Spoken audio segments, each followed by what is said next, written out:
esta clase. El día de hoy vamos a hablar de estética, ¿sí? Y vamos a tratar de hacer una pequeña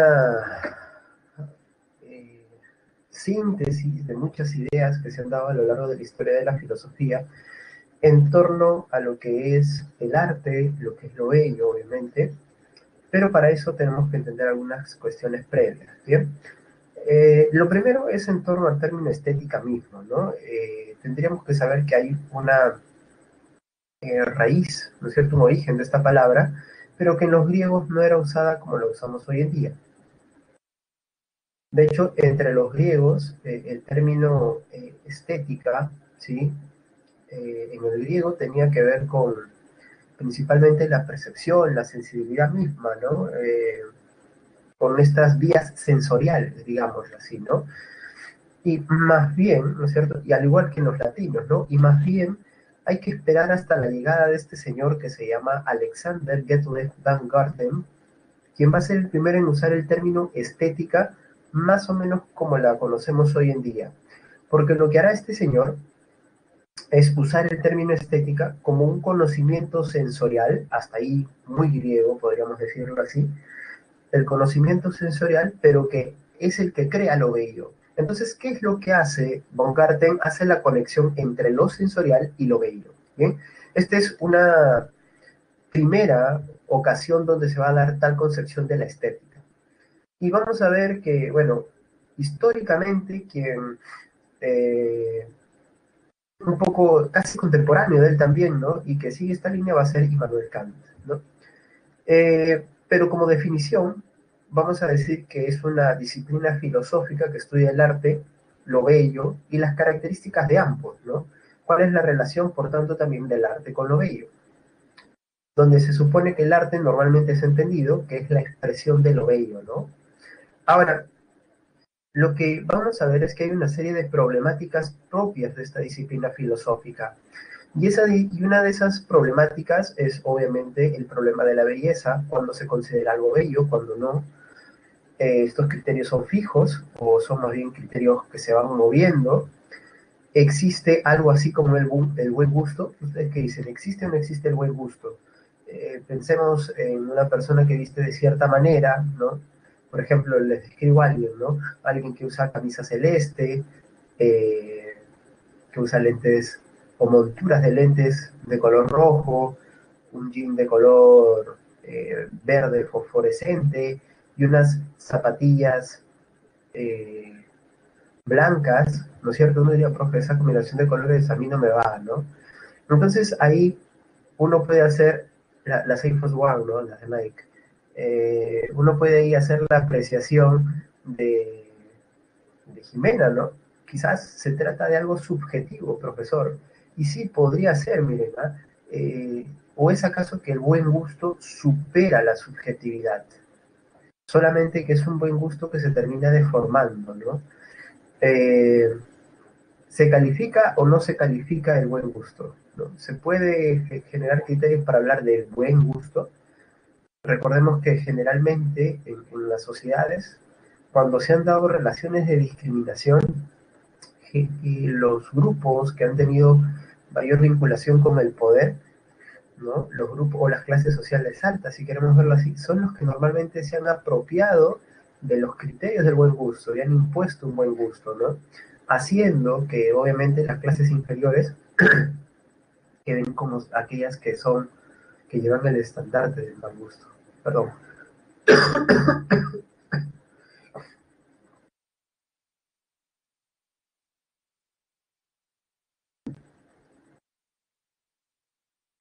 Entonces, esto es uno de los problemas que podría abordar la estética. Y dicho sea de paso, ¿no? Por otro camino, podemos también llegar a ver la relación entre arte y sociedad, ¿no? Una relación no menor si consideramos que, como vamos a ver el día de hoy, la expectativa o las ideas que se tienen en torno al arte, lo bello, cada vez se han vinculado más con la sociedad. Entonces la pregunta es, ¿qué tanto tiene que ver en nuestra definición de lo bello o de lo que es arte nuestras condiciones sociales y el imaginario social a nuestro alrededor, ¿no? Los cambios históricos han hecho que hoy en día consideremos arte cosas que nunca antes se hubiesen pensado que se podían conseguir como arte. ¿Bien? Entonces, ese es otro de los problemas, la relación entre arte y sociedad. Recordemos el problema del buen gusto, del cual no vamos a hablar, pero también está el problema de la belleza. Ahora, ¿cómo es que nosotros llegamos a decir que algo es bello? ¿No? Eso es un juicio estético, es una valoración estética también, que implica una valoración estética. Y esto lo voy a mencionar solamente como idea previa a lo que vamos a ver respecto de las posturas filosóficas que han surgido. ¿Bien? Entonces, en estas posturas filosóficas se atienden algunos de estos factores que vamos a ver a continuación y otros de ellos no se atienden. Entonces, a ver, déjenme que les comparto algo.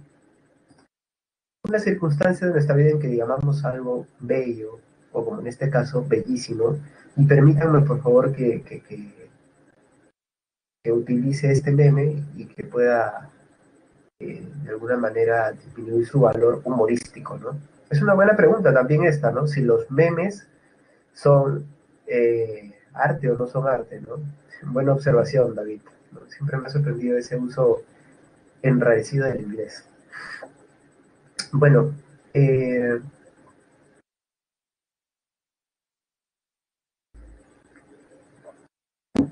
claro, el arbolito de Navidad, ¿no? Que puede llevarnos a emitir este juicio.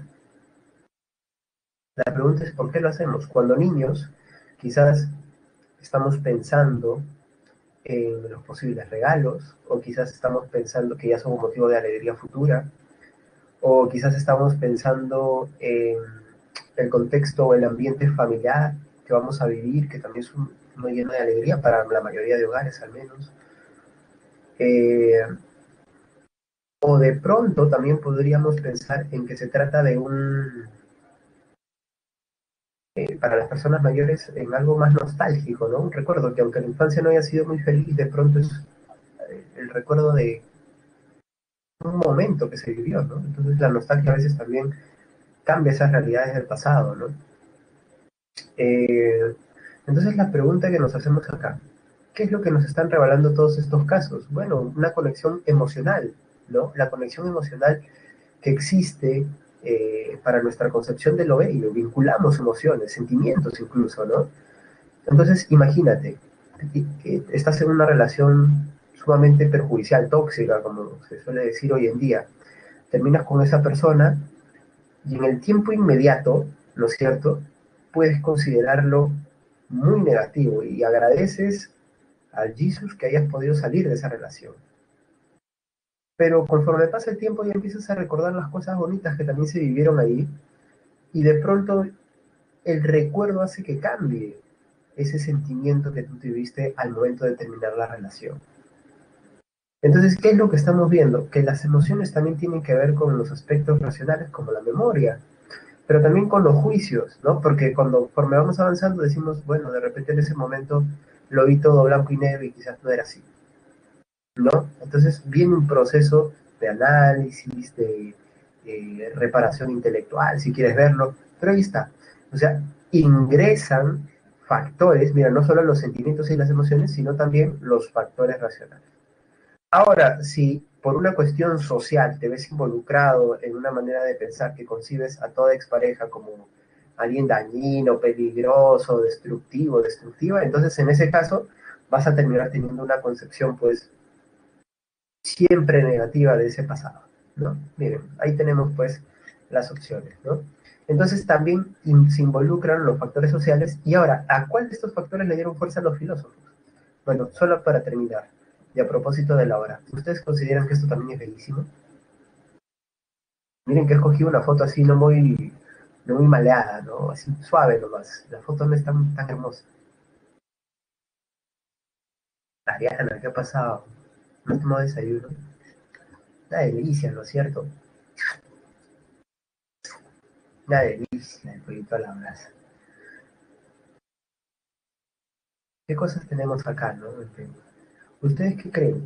¿Que el pollo a la brasa puede ser el plato bandera del Perú? Quitando el ceviche por un momento, ¿podría ser el plato bandera del Perú? o el mostrito. Yo creo que el mostrito, ¿no? Ahí se ve más la combinación. Sí, coincido con quienes dicen mostrito rey, porque, o sea, es un lado de fusión, bueno, ambos lados son fusión, ¿no? Tanto el pollo a la brasa como el mostrito, pero también un poco de la culinaria peruana, ¿no? En los ajíes, por ejemplo, se resalta eso, ¿no? Bueno, con perdón de nuestros amigos veganos y vegetarianos, entonces la pregunta es, ¿qué factores ingresarían para poder decir que esto que estamos viendo es algo bellísimo o bello? ¿Qué factor? El profe, el hambre. Ya bueno, eso termina llevándonos a una cuestión circunstancial, emocional, si queremos, podemos decirlo. Pero ¿qué pasaría si tú hubieses nacido en un país donde nunca se supo de la existencia del pollo a la brasa, nunca lo has probado? ¿Verías esto con delicia o lo verías con extrañeza como ves quizás los platos que no has probado de otros países? ¿No? Entonces miren, todos esos factores que yo les mencionaba entran en juego acá. Ahora, para que no nos gane el tiempo, vamos ya con los filósofos mismos para que ustedes vean cómo lo entendieron ellos. Vamos a empezar desde la antigüedad como siempre. Vamos a empezar con nuestro amigo Platón. Y acá esto es una clase de repaso prácticamente. ¿Ah? Tienen que recordar algunas cosas que ya hemos visto. De Aristóteles, por ejemplo, no voy a hablar más porque 3 clases seguidas les he dicho lo de la sustancia, eh, lo de la definición del ser humano de Aristóteles. Entonces ahí ya no voy a ingresar mucho. En quien sí me voy a tener para empezar es en Platón. Para recordar un poco, según Platón, existe un mundo perfecto. ¿Sí? Ese mundo perfecto es el mundo de las ideas. De ese mundo perfecto se hizo una copia o imitación, que es lo que Platón llama este mundo, el mundo sensible. Bien, ahora, este mundo sensible es en el cual nosotros vivimos. O sea, este mundo sensible es imposible que sea perfecto. Entonces, miren la lógica, del mundo de las ideas sale una copia, y como es copia no va a ser igual, no va a tener el mismo nivel de perfección, sino que va a ser imperfecta, que la original. Ahora, ¿qué es el arte? Diría Platón. El arte es imitación. O sea, la persona que se dedica al arte trata de copiar lo que ve en esta realidad, en este mundo sensible. Pero recordemos que ya dijimos que el mundo sensible es imperfecto. Entonces es una copia imperfecta de otra cosa imperfecta. O sea, uno esperaría que el arte, ¿no es cierto? El arte sea aún peor que el mundo sensible. Pero precisamente eso es lo que hace, según Platón, al arte tan interesante. El arte es buscar superar, ¿sí? A través de la imitación, claro, estoy tratando de imitar lo que veo, pero estoy tratando de superar esta misma imitación que yo hago para tratar de llegar a qué? A la idea perfecta. Por ejemplo, voy a tomar un ejemplo parecido a lo que ustedes están viendo en la presentación, al ejemplo de la presentación.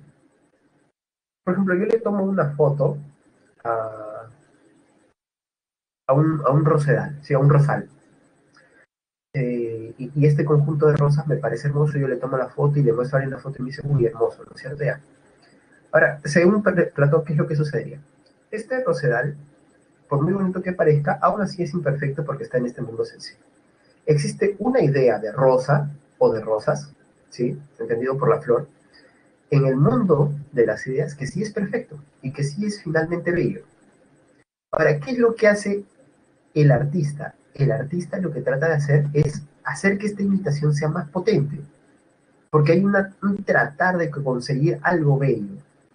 Entonces, el artista es alguien que persigue de manera, eh, ¿cómo podríamos decirlo? De manera absurda, ¿sí? Voy a decirlo de esta manera. Es alguien que persigue la idea de lo bello de manera absurda. ¿Y por qué de manera absurda? Porque nunca lo va a conseguir porque está en este mundo imperfecto. Pues. Entonces, esto es lo que hace al arte tan llamativo, que trata de alcanzar lo bello aun cuando no puede ser. ¿Bien? Pero recordemos que básicamente para Platón el arte es una imitación, un copiar lo que se ve. Aristóteles, ¿sí? Discípulo de Platón, dirá lo siguiente, dirá que también es imitación, pero algo más. Veamos la siguiente cita de nuestro amigo Aristóteles. Bien, aquí dice.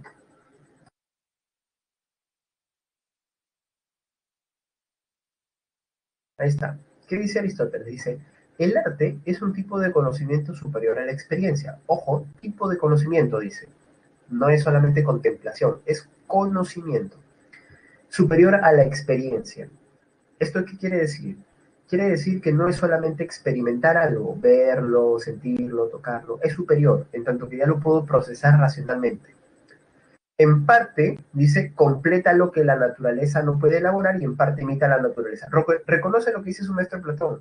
El arte es imitación, pero es algo más que imitación. ¿Cómo que es algo más que imitación? Quiere decir que en la medida de que somos seres racionales, nosotros no nos dedicamos solamente a imitar lo que vemos, sino que nosotros le ponemos un valor agregado a lo que hacemos, ya sea porque nuestra percepción lo distorsiona, ya sea porque nuestra razón misma, voluntaria y conscientemente decide cambiar algo para resaltar algo dentro de eso que estoy tratando de imitar, ¿sí? O ya sea porque aplico una serie de conocimientos que hacen que sea distinto. Entonces no es lo mismo la imitación que lo que yo estoy viendo, yo le estoy agregando algo. Y esto quizás se sienta más, ¿no? Bueno, de corrientes hablaremos la próxima semana, pero esto que nos dice Aristóteles se siente más en esta obra de nuestro amigo Van Gogh, ¿no? Una de las noches estrelladas, en la cual, como podemos ver, lo que hace Van Gogh es mostrarnos, obviamente uno diría, profe, es cualquier zona portuaria de noche, donde las estrellas se reflejan en el mar y es una escena bellísima, y yo preferiría, profe, incluso verla en vivo y en directo que en una pintura de Van Gogh, pero la pintura de Van Gogh tiene una fuerza, ¿no es cierto?, distinta de lo que es una noche estrellada en sí misma. ¿Por qué? Porque conscientemente Van Gogh le quiso dar esta impresión, o quiso transmitirnos la sensación que nos produce esta impresión. Y porque además él usó una serie de técnicas para poder lograr esto. Entonces, eso es básicamente lo que nos dice Aristóteles. Espérenme. Aristóteles dice lo siguiente. Aristóteles estaría diciendo, efectivamente, el arte es una actividad que se produce de manera consciente y hay que reconocer que el ser humano tiene qué cosa, técnica, o sea, tiene técnica, tiene la capacidad de manipular instrumentos y de encontrar formas para hacer qué cosa, una producción distinta de la mera imitación. Sí, el arte es algo de imitación, pero no es solamente eso, diría Aristóteles. Bien, esto hay que tomarlo en cuenta. O sea, lo que nos está diciendo de alguna manera Aristóteles, voy a usar términos griegos para explicarlo, es que el arte no solamente es mímesis, imitación, ¿no? De ahí viene el término mimetizar, sino que también el arte es poiesis, creación, ¿no? Poesía viene de ahí, creación, ¿no? Una creación artística. Entonces nosotros le sumamos algo porque el ser humano, por su capacidad racional y técnica, le suma indefectiblemente algo. ¿Sí? Esto hay que recordarlo. Damos el salto hasta el medioevo, ¿sí? Estas ideas son importantes para analizar cosas que vamos a ver en un momento, ¿eh? Así que no se angustien si sienten que hay mucho contenido. En la época medieval vamos a encontrar la versión de San Agustín. Agustín de Hipona, recordemos que tiene, pues, uno de los primeros en poner esta idea de que Dios es el que ha creado todo de la nada. O sea, la naturaleza también es una obra de Dios y de hecho es su máxima obra. ¿Bien? El cosmos, diríamos, es la gran obra de Dios. Entonces, ¿qué es lo que sucede según Agustín? Dios ha creado todo de la nada. Este mundo lo ha creado de la nada. Es un mundo espacio-tiempo. Ahora, el ser humano está dentro de este mundo. El ser humano contempla la obra de Dios y ¿de qué se da cuenta? De que es hermosa, perfecta, ¿no es cierto? Así como ella, así como él. Ahora, ¿qué es lo que tú tienes que hacer? En tanto que tú reconoces que es obra de Dios, lo que tú haces es representar, imitar esta naturaleza que es obra de Dios. Y cuando tú como artista representas esta naturaleza que es obra de Dios, tú estás recreando lo que hizo Dios. Dios ya creó, ahora tú qué haces? Recrear la obra de Dios. En otras palabras, participas gracias a tu libertad y a tu razonamiento y a tus capacidades, participas de una acción similar a la que Dios hizo. Miren, es una idea bonita, ¿no? Tú eres como un Dios por un momento, vamos a decirlo así. Pero no porque estás creando, sino simplemente porque estás recreando. Y entonces en ese sentido tú tienes la capacidad de captar lo bello. Tú captas lo bello cuando relacionas la naturaleza con Dios, con una obra, pues, asumiéndola como una obra de Dios. Entonces, ¿qué es lo que nos dice Agustín? Que el arte es imitación de la naturaleza. ¿Y a quién se parecería? A uno que acabamos de ver, uno que resaltó el papel de la imitación, a Platón, ¿no es cierto? Pero hay una diferencia, que para Platón esa imitación se da en un mundo imperfecto, y para Agustín se estaría dando al menos la naturaleza, ¿no? No el mundo social, no es que no haya problemas en la vida humana. Lo que se estaría dando, según Agustín, es que la naturaleza es perfecta porque es obra de Dios, pues. Entonces, ahí hay una diferencia. De hecho, no lo hemos visto, pero Agustín tiene una gran influencia de Platón y de las ideas neoplatónicas, de un conjunto de filósofos del periodo del helenismo y del periodo romano que replantean las ideas de Platón, ¿sí? Entonces, él va a tomar influencia de esas dos vertientes. ¿Bien? Entonces, un poco esa es la idea para Agustín. ¿Qué es lo que pasa con Kant? Con los siguientes, con Kant, con Hegel, con Schopenhauer y hasta con Nietzsche, vamos a tener un mayor nivel de abstracción. ¿Ven? Así que acá les pido que hagan un esfuerzo. Solo quiero hacer un repaso. Primero, porque no me escriben nada en el chat, asumo que se está entendiendo todo, ¿verdad? Estamos claros hasta el momento.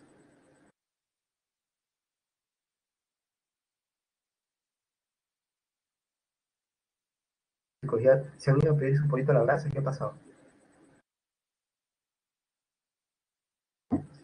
Listo. Entonces estamos bien. Gracias Jimena, gracias Harold, gracias Rey. Entonces, bien, percibamos algo. Platón está poniendo que lo bello está en este mundo, no, está fuera. ¿Bien? Al igual que Agustín, solo que para él, mundo de las ideas, para Agustín, Diosito, pero Dios nos ha dado una muestra en la naturaleza. Esa es la diferencia entre Platón y Agustín. Aristóteles está aterrizando más la idea de belleza. Tiene que ver con el valor agregado que el ser humano le da a esa imitación que trata de hacer de la naturaleza. ¿Bien? Bien, hasta ahí tenemos tres perspectivas y ya hay detalles que considerar. Ahora, ¿qué es lo que dice Kant? Según Kant, ¿sí? Él dice que el arte no se preocupa por las consecuencias, por los efectos. ¿Sí? ¿Cómo es esto, profesor? Según Kant, el arte tiene como finalidad la satisfacción misma. ¿Qué quiere decir esto? Quiere decir que yo cuando hago arte, imaginemos que yo soy artista, ¿sí? O si quieres considerar mi clase una obra de arte, podría haber sido un ejemplo más aterrizado todavía, ¿no? Entonces yo cuando hago arte, no lo hago con algún fin, sino que yo lo hago por el placer mismo que encierra ejecutar esta obra de arte. Al igual que la persona que contempla mi obra de arte, también al momento de la contemplación se queda prácticamente sumergida, vamos a usar este término, ¿sí? Sumergida en esta contemplación y entonces es la satisfacción misma la que hace al arte arte. ¿Bien? Porque si tú ya te pones a pensar al momento de hacer una obra, esto puede servir para tal cosa, esto lo voy a vender a tal precio, en ese caso ya no estás haciendo arte. Eres un artesano, pero ya no eres un artista para verlo de esa manera, diría Kant, ¿no? Entonces, ¿qué es lo que nosotros estamos viendo? Que en Kant no hay preocupación por las consecuencias, ¿sí? Hay que tratar de romper, ¿no es cierto? Un poco el artista eso es lo que hace, de aislarse y de romper las concepciones que hay alrededor y al momento de hacer arte solamente lo hacemos y solamente lo disfrutamos, lo gozamos, ¿no es cierto?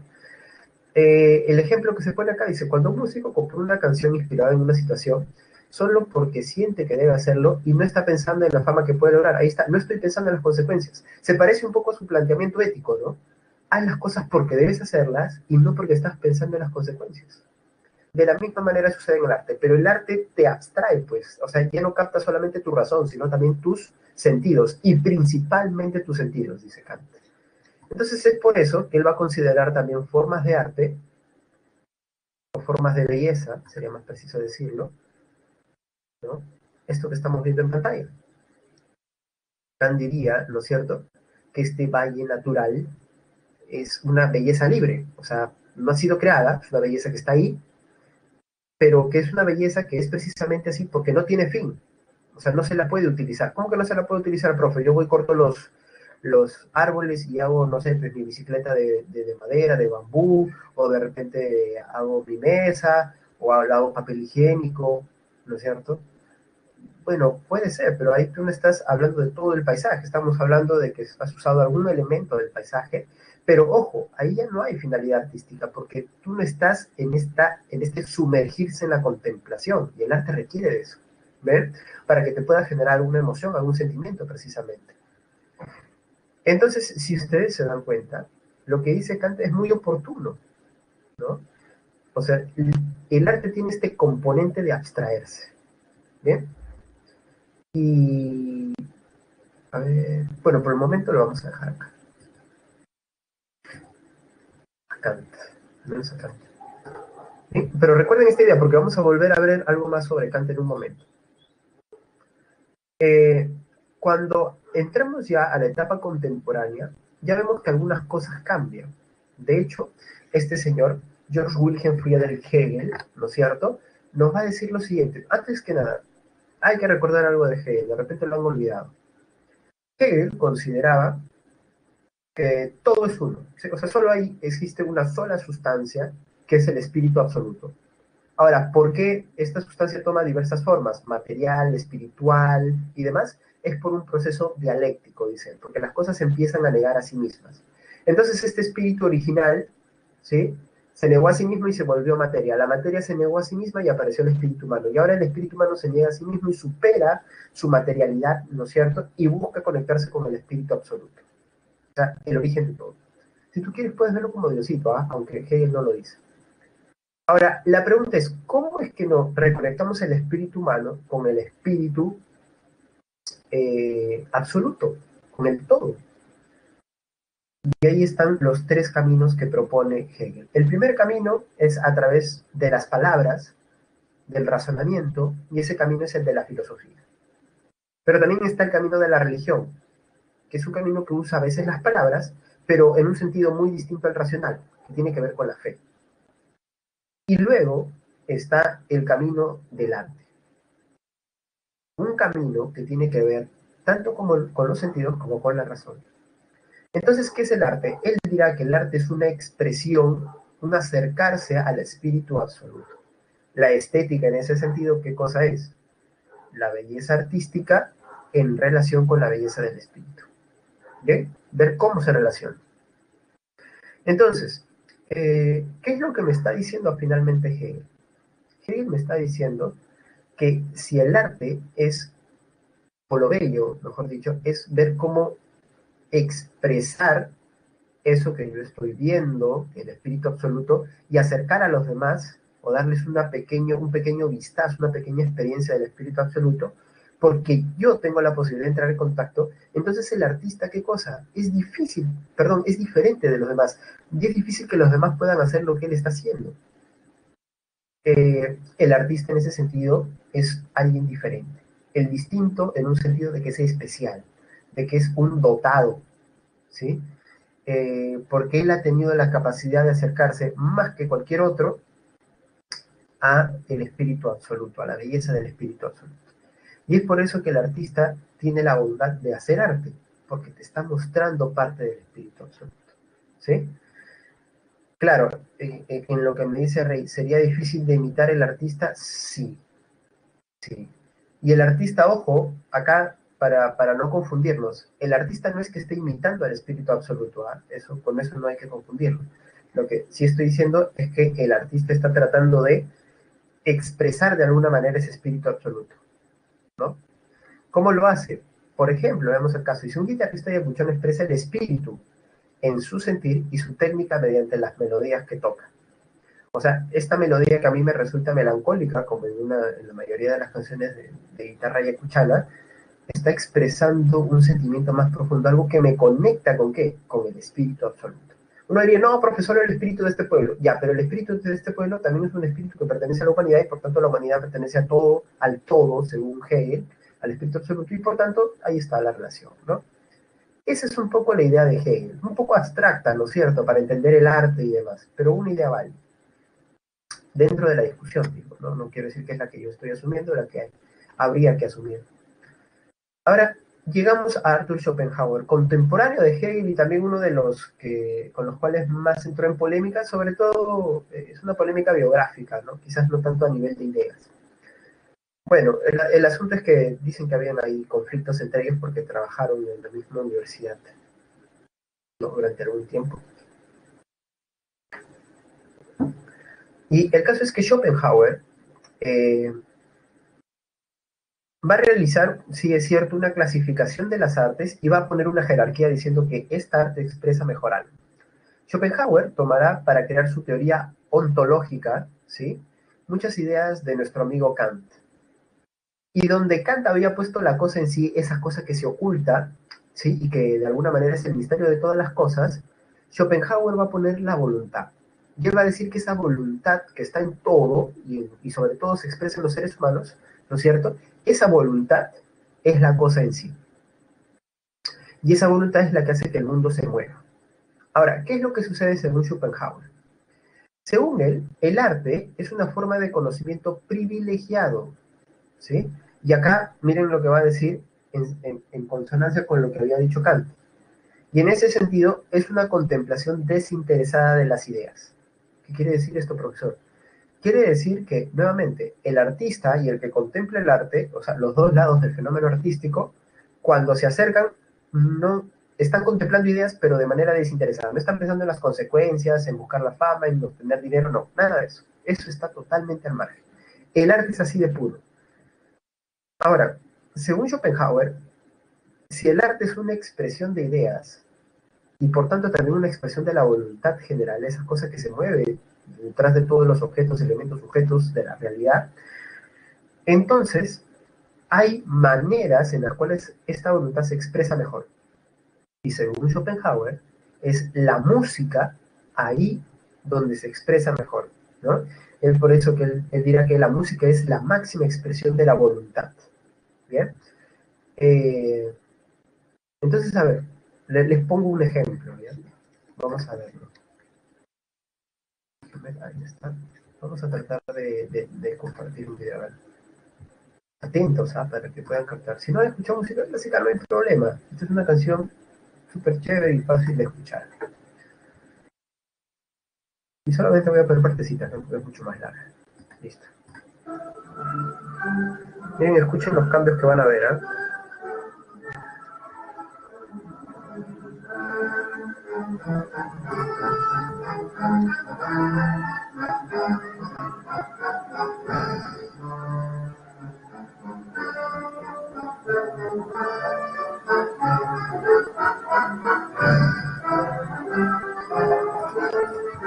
No sé si ustedes pueden sentir, pero uno se conmueve y uno, en el sentido de que siente algo, ¿no? Y uno puede decir, profe, a mí me genera como que una sensación de desesperación. Muy bien, si sientes algo de eso, ¿qué diría Schopenhauer? Bueno, estás sintiendo la música expresando una voluntad, una forma de la voluntad. Ahora miren los cambios que hay en la canción, ¿eh?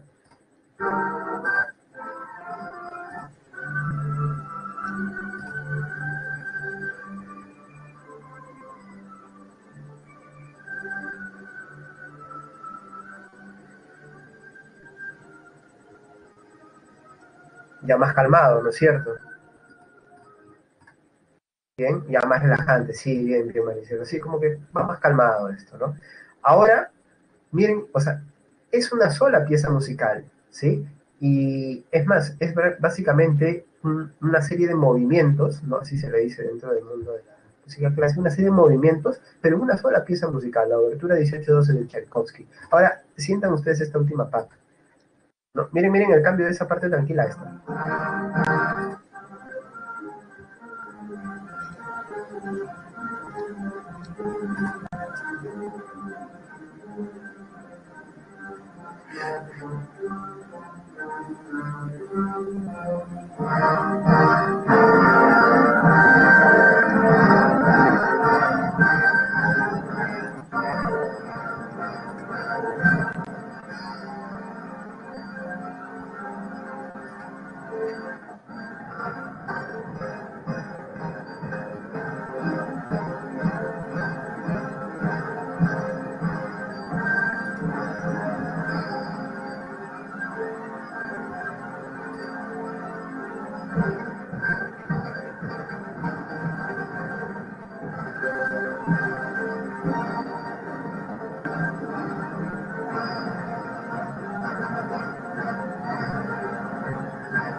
Ya, esa es la versión con cañones, ¿no? Hay una versión que es solamente con la percusión normal.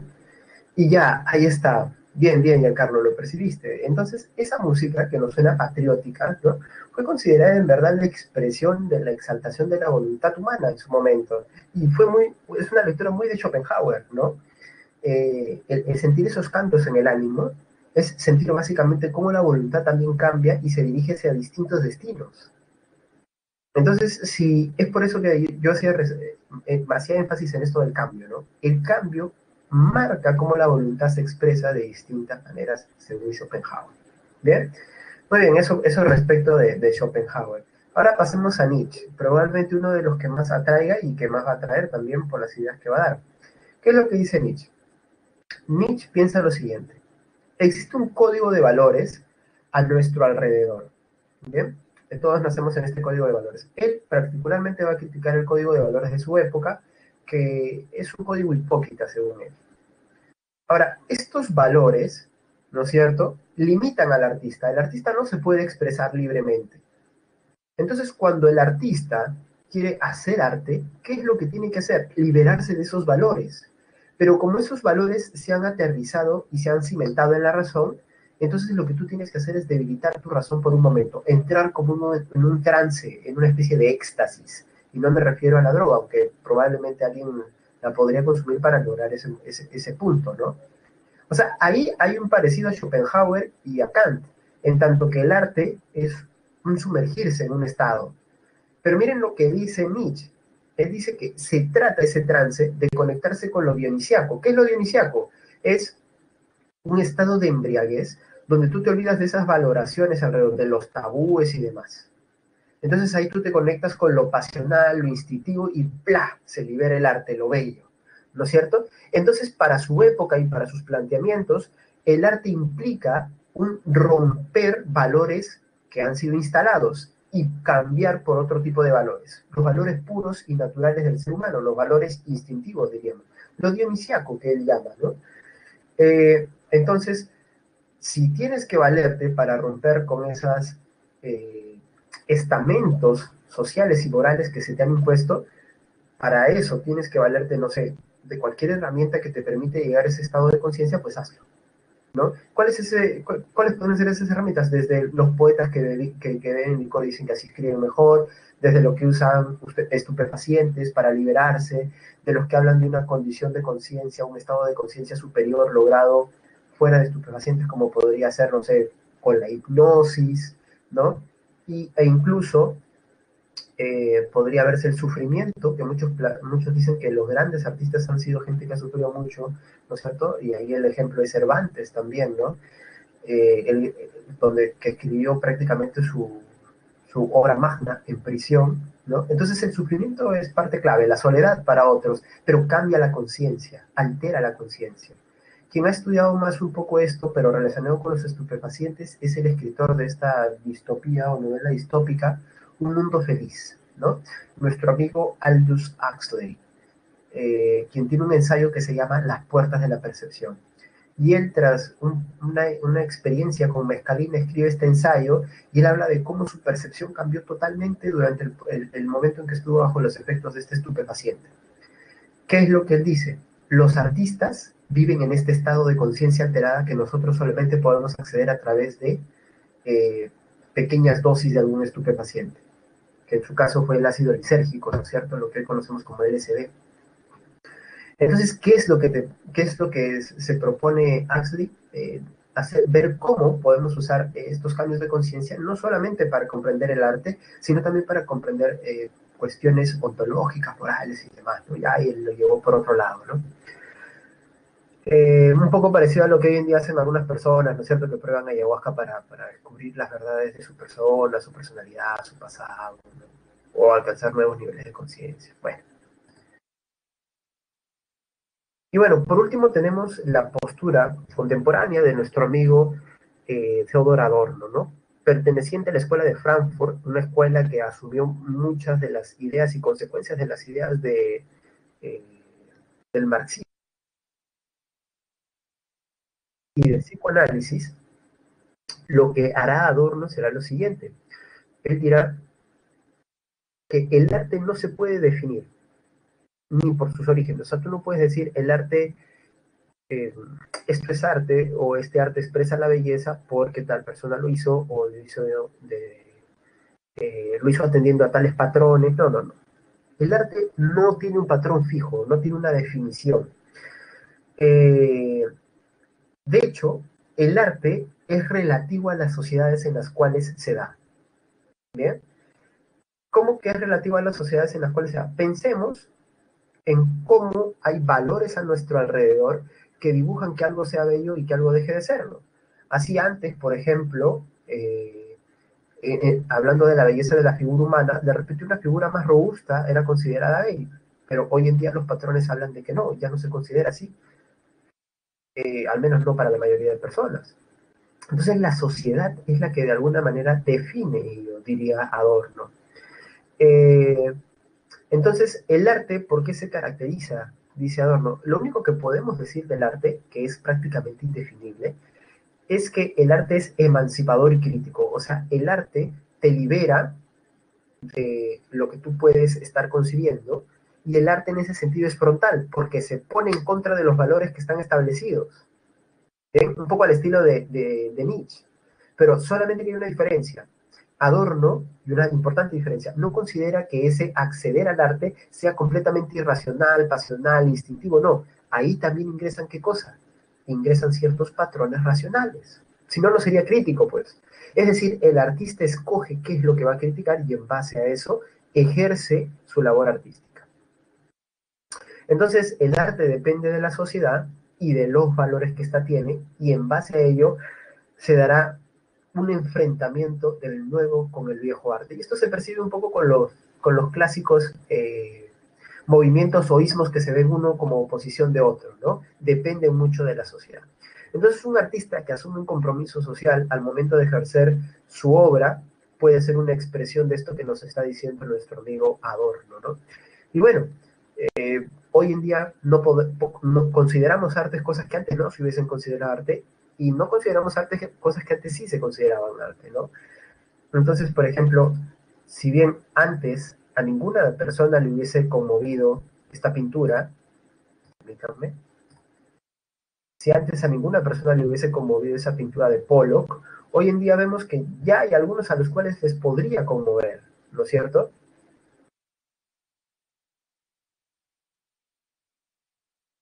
Ahora, la pregunta es, eh, ¿en función a qué criterio me conmueve, no?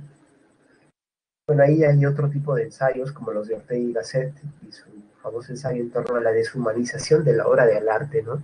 Donde él tiene la teoría de que el arte se aleja cada vez más de lo humano, ¿no? Entonces acá ya la única conexión es el vínculo emocional que puede despertar esta obra, y que no es el mismo vínculo para todas las personas, ¿no? Bueno, ahí está. Antes esto hubiese sido considerado pues un zafarrancho, pero hoy en día, bajo ciertos criterios, al menos ya se le podría considerar arte, ¿no? Miren cómo ha cambiado en ese aspecto también la historia del arte que la otra semana vamos a revisar. Eh, entonces eso, ¿no? Ahora, para terminar nuestra clase, tenemos que observar lo que es la valoración estética y los juicios estéticos. Lo que hemos visto hasta ahora es un poco la historia de lo que se concibió por arte y, y su relación con la belleza. Y como hemos visto también la relación con la sociedad que ha ido creciendo cada vez más hasta la aparición de Nietzsche y de nuestro amigo Adorno, que lo dejó ya sentado de manera más clara. Ahora lo que vamos a ver es cómo se hacen, qué relación tienen los juicios estéticos con el arte y lo bello. Empecemos por Hume. ¿Bien? Hume dirá que son pocas las personas que pueden juzgar una obra de arte. ¿Por qué? Porque existen reglas para emitir juicios estéticos o verdaderos juicios estéticos. O sea, cualquiera puede decir, esto es bellísimo, cualquiera puede decir, esto es bello, eres obra de arte. ¿No es cierto? Cualquiera puede decir eso. Pero lo que trata de señalar Hume es que son pocas las personas que conocen los criterios para poder evaluar correctamente una obra de arte. ¿Bien? Entonces, ¿qué es lo que me está diciendo Hume? Que el juicio estético es para ciertas personas nada más. Bien, o sea que hay que hacer un entendido porque no cualquiera puede emitir un juicio estético. Entonces, en el caso de Pollock, no podríamos, por ejemplo, emitir un juicio estético sobre la obra de Pollock si previamente no sabemos que ha habido un cambio, un tránsito en la historia del arte, y que hoy en día eso ya se puede considerar bello, por ejemplo, ¿no es cierto? Entonces, para juzgar una pintura moderna, ¿no? Tal y como dice aquí, el espectador debe conocer lo que se entiende como bello en esa época. Ahí está, ¿no? Más claro. El caso de Kant es distinto, porque para Kant el juicio estético no es algo del cual se apropian unas personas que están entendidas en reglas, sino que todo juicio estético, cualquier persona que dice que algo es bello, ¿sí? Es más, miren, es un poco más extendida su versión, no diría más democrática, cualquier persona que emite un juicio estético pretende que sea universalmente válido, o sea, que todos lo reconozcan como tal. Cuando yo te digo, la bebecita Bebelín es la mejor canción del reggaetón, yo estoy esperando que tú, dentro de todas tus concepciones o todas tus experiencias musicales en el reggaetón, tú digas, profe, sí tiene razón, es la mejor canción, ¿no? Ahora, ¿qué es lo que sucede? Para que se reconozca como universalmente válido, acá no apelamos a la razón, sino apelamos a qué? Al sentimiento, y el sentimiento es subjetivo y varía de persona a persona. Entonces, a pesar de que no necesariamente compartimos la misma experiencia, a veces llegamos a al mismo juicio estético. Aunque no nos gustan, por ejemplo, cierto tipo de canciones, podemos reconocerla como una canción bella. O sea que el juicio estético tiene una relación con la subjetividad, en el caso de Kant. El ejemplo dice, la canción Imagine de John Lennon se considera universalmente bella, a pesar de que no a todos se les puede llamar que son partidarios del rock and roll, de John Lennon, o de este tipo de género musical específico, ¿no? A ver, vamos a hacer una experiencia a ver si se cuadra, ¿no? Voy a ponerles una canción, ustedes me dicen que emociones les despierta. No, no voy a poner ningún reggaetón, tampoco voy a poner Tony Rosado, así que no se emocionen. Faraón Love Shady, no, paso a paso. A ver, escuchen.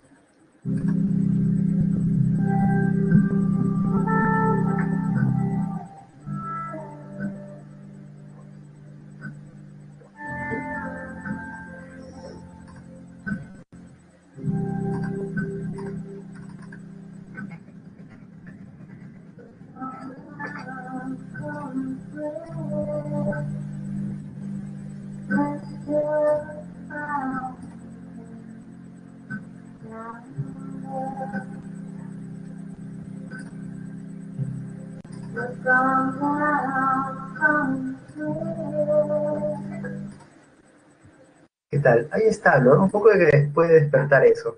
Puede despertar un poco una sensación de tristeza. Puedes despertar también una sensación de, así, ¿no? Relajante, yo también diría eso. De repente, Giancarlo, cuando dice música para estudiar, tiene que ver con que genera un ambiente propicio para no distraerse, no, no es tan fuerte, tan potente. Eh, y Kant diría, bueno, ahí esas emociones tienen algo de similar. A pesar de que se produce en cada sujeto de manera distinta, tienen algo de similar. Y eso es lo que lleva a que pueda considerarse esta canción bajo un juicio estético, como puede ser que es bonita, una bonita canción, o una canción que no es fea simplemente, ¿no? Una canción que no es desagradable. En cambio, miren cómo cambiaría en el caso de que yo ponga esta canción. Permítanme compartirles un video más, que nos quedamos sin tiempo.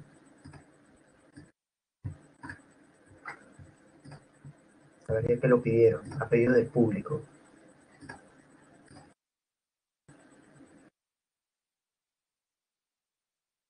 ¿Listo?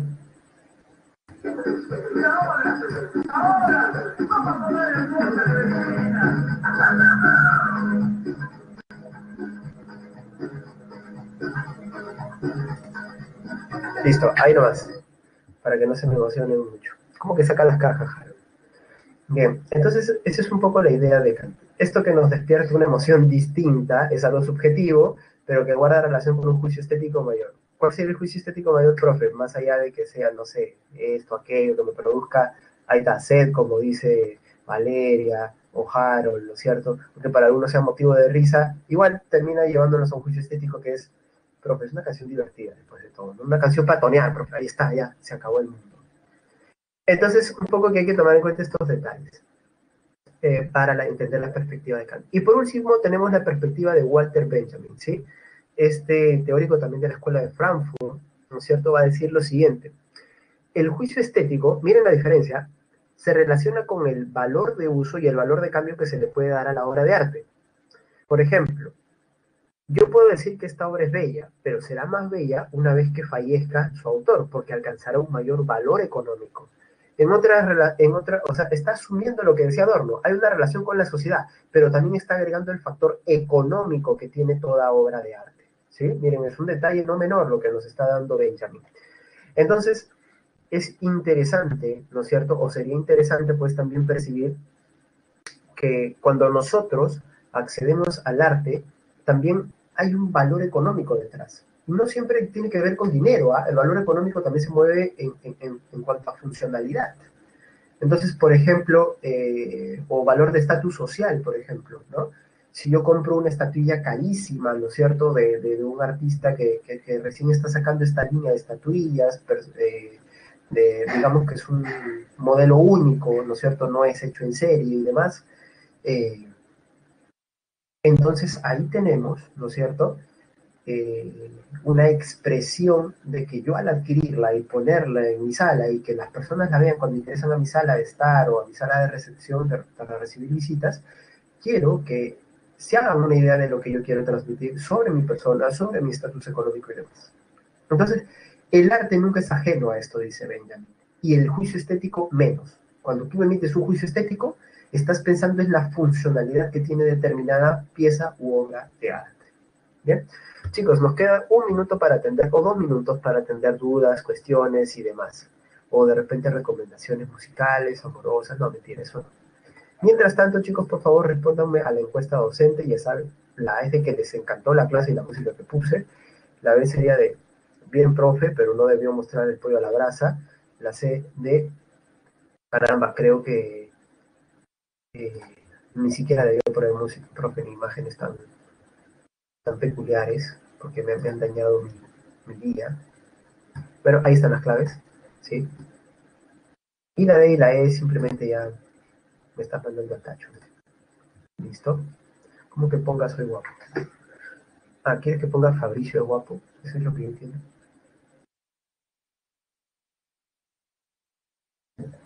Allá, la última canción que puso Giancarlo me pone en B o en C, si no hubiese sido A.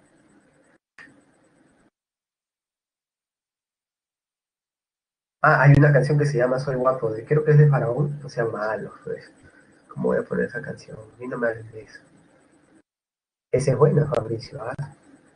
Mira, hasta me da ganas de cantarla. Te he leído cantándola, esa parte, ¿no? Hay canciones, es como este meme, ¿no?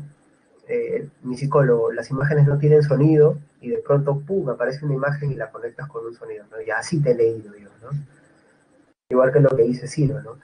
El lobo y la sociedad privada, ya se imaginarán qué entonación se le da a ese término privada, ¿no? Bueno, si no lo han escuchado, para el resto de la clase, los que no les gusta cumbia, escuchen, bien, culturícense. Cumbia, chicha, todo es importante. Bien, chicos, uno con su caja, con su caja, con, con su féretro, será, porque en este momento salir a beber es ese tipo de caja la que te consigues, ¿no? Bueno, no, la apoyada sí es básica, ¿no? La apoyada sí es básica. Ahí sí coincidimos. ¿Ven cómo experiencias subjetivas pueden alcanzar un nivel universal? Ahí se expresa en esta conversación que estamos teniendo en el chat público la idea de Kant. Bien, chicos, entonces acá nos vamos a quedar.